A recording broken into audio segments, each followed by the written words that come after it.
Bismillahirrahmanirrahim. Assalamualaikum warahmatullahi wabarakatuh. Alhamdulillah, alhamdulillahi rabbil alamin, wa bihi nasta'in ala umurid dunya waddin. Assalatu wassalamu ala asrafil anbiya'i wal mursalin wa ala alihi wa sahbihi ajma'in, amma ba'du. Para hadirin dan pemirsa yang berbahagia dimanapun berada, mudah-mudahan dalam melaksanakan aktivitas di bulan suci Ramadan ini dilancarkan oleh Allah Subhanahu wa Ta'ala. Amin ya Rabbal Alamin. Teringat kisah Rasulullah Sallallahu Alaihi Wasallam dengan para sahabatnya yang sedang berhalakoh. Tiba-tiba Rasulullah tersenyum dan para sahabat bertanya kepada Rasulullah, "Ya Rasulullah, kenapa engkau tersenyum?" Kemudian Rasulullah SAW menjawab, ketika semua para nabi dikumpulkan di padang mahsyar, ada seorang nabi yang tidak mempunyai umat atau tidak mempunyai pengikut. Siapakah dia? Ternyata dia adalah nabi yang kita kenal, Nabi Sam'un Al-Ghazi. Ada yang menyatakan Sam'un Al-Ghazi dan ada yang menyatakan Nabi Samson. Nah, dikisahkan bahwa Nabi Sam'un Al-Ghazi ini diutus oleh Allah Subhanahu wa Ta'ala di daerah Palestina, tepatnya di daerah Gaza yang sekarang sedang digempur dan dihancurkan oleh Zionis Israel.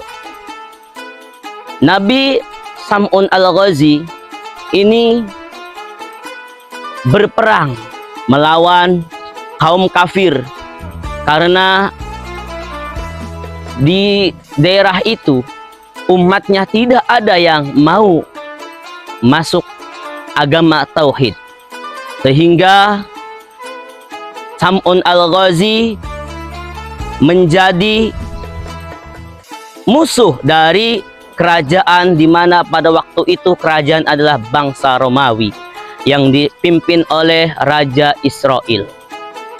Karena Nabi Sam'un Al-Ghazi ini berdakwah untuk menegakkan kalimat tauhid, la ilaha illallah, sehingga tidak ada yang mau beriman kepada Allah.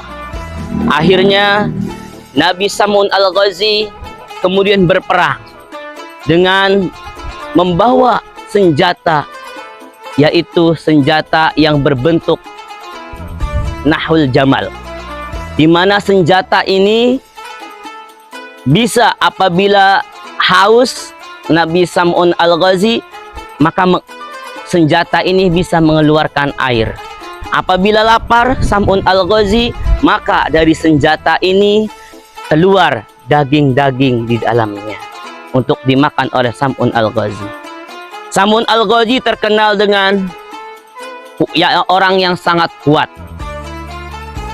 tulang besi atau kawat, tulang besi otot kawat, sehingga orang kafir semuanya kewalahan, ketakutan, karena tidak ada yang bisa melawan dan bisa mengalahkan Sam'un Al-Ghazi. Sehingga Raja Israiliyat ini membuat sebuah rencana yang sangat licik, yaitu membuat sayembara.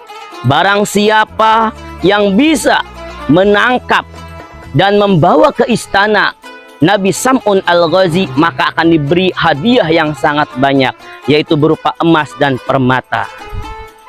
Kemudian Raja Israiliyat dari Romawi ini merayu istri dari Nabi Sam'un Al-Ghazi.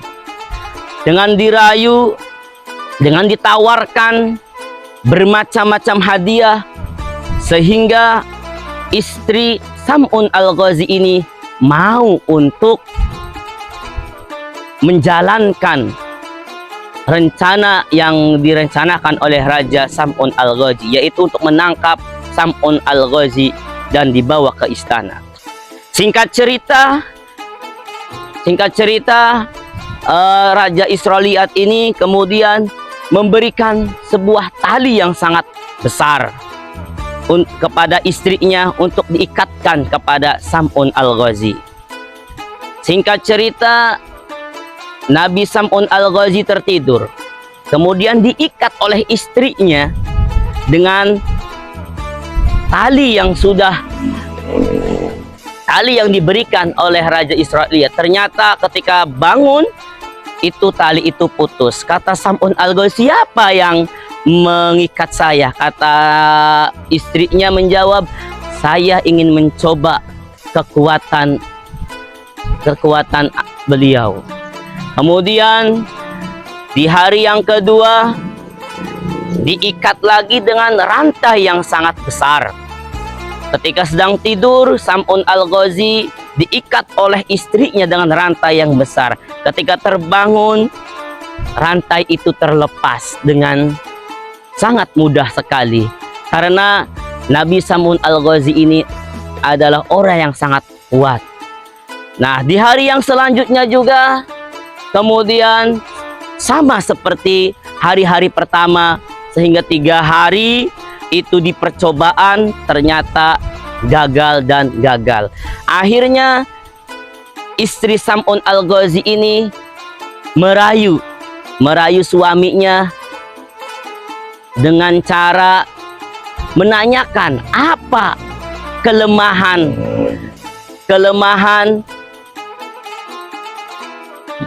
Nabi bisa kuat seperti ini, apa kelemahannya. Kemudian Nabi Sam'un Al-Ghazi karena saking sayangnya terhadap istrinya, akhirnya memberitahukan kelemahan dari kekuatan Nabi Sam'un Al-Ghazi, yaitu kalau dia diikat dengan rambutnya, karena rambut Sam'un Al-Ghazi menurut cerita ini sangat panjang, rambutnya sampai menyentuh tanah. Nah, karena sudah mendapatkan informasi kelemahan dari Nabi Sam'un Al-Ghazi, ketika Nabi Sam'un Al-Ghazi tertidur, lalu dipotonglah rambutnya dan diikatlah tubuhnya dengan rambutnya itu, sehingga Nabi Sam'un Al-Ghazi tidak berdaya. Setelah itu tidak berdaya, kemudian istrinya memberitahu sang raja agar dibawa ke istana, bahwa Sam'un Al-Ghazi sudah tidak berdaya lagi. Kemudian dibawalah Sam'un Al-Ghazi ke istana dan disiksa dengan berbagai-bagai siksaan. Di antaranya matanya dibuat buta, terus telinganya dipotong, bahkan tangan dan kakinya itu dipotong. Singkat cerita, kemudian datang malaikat Jibril bertanya kepada Sam'un Al-Ghazi, apa yang saya bisa bantu? Kata Nabi Sam'un Al-Ghazi, saya telah durhaka kepada Allah. Saya telah memberitahukan kelemahan saya kepada istri saya, sehingga Sam'un meminta bermunajat kepada Allah agar kekuatannya dikembalikan. Seketika itu kekuatan dikembalikan oleh Allah dan Sam'un Al-Ghazi kekuatannya kembali, dan istana Raja Israeliat diguncangkan dengan badannya, dan rubuhlah istana itu dan menimpa semua masyarakat termasuk istrinya, dan yang selamat hanyalah Nabi Sam'un Al-Ghazi. Kemudian Allah mengembalikan kedua matanya, kedua telinganya, kedua tangannya, dan kedua kakinya dikembalikan seperti semula. Dan Nabi Sam'un Al-Ghazi kemudian berjanji bahwa pada hidupnya untuk mengabdikan, untuk berjihad kepada Allah dalam 1000 tahun, 1000 bulan, Nabi Sam'un beribadah dengan melawan jihad, melawan orang kafir. Di waktu malamnya dia beribadah, di waktu siangnya dia berpuasa selama 1000 bulan. Nah, ketika kisah itu diceritakan kepada para sahabat, kemudian para sahabat bertanya, hal tadri saubahu, apakah ada pahala yang seperti itu yang bisa kami temukan? Ternyata kata Rasulullah, la adri, tidak ada. La tadri, tidak ada. Kemudian berhenti sejenak Rasulullah, kemudian turunlah ayat atau surat Al-Qadar yang berbunyi Bismillahirrahmanirrahim. Inna anzalnahu fi lailatul qadr. Wa ma adraka ma lailatul qadr. Lailatul qadri khairum min alfi syahr. Tanazzalul malaikatu warruhu fiha biizni rabbihim min kulli amr. Salamun hiya hatta matla'il fajr. Kata Rasulullah, burulah satu malam itu, karena satu malam itu kalau kamu beribadah maka itu lebih baik dari 1000 bulan. Dari kisah ini mudah-mudahan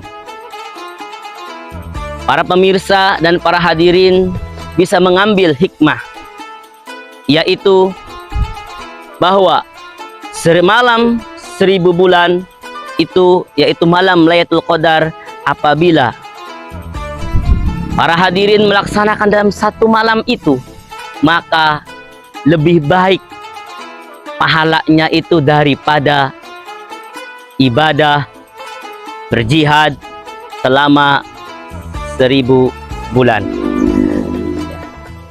Ini ada di bulan Ramadan. Menurut jumhur ulama itu ada di akhir 10 akhir di bulan Ramadan. Mudah-mudahan apa yang saya sampaikan bermanfaat bagi pemirsa dan para hadirin.